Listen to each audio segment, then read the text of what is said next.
Cuando ahí llegaron, se encontraron a un ángel que le dijo lo siguiente: ¿por qué buscáis al que vive entre los muertos?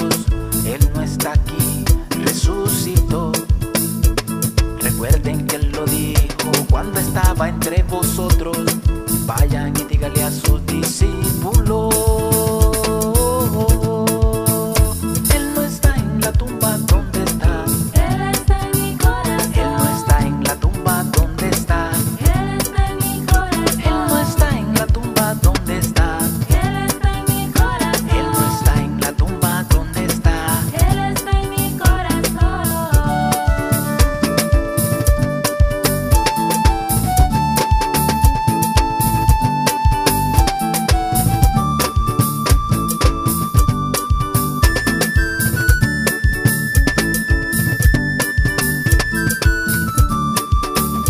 He aquí, estoy a la puerta y llamo, y llamo.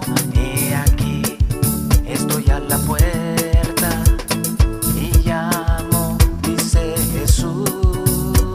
Si alguno oye mi voz y abre la puerta, yo entraré a él y cenaré con él, y él conmigo, dice mi Salvador. Y siempre, siempre con él yo vivo.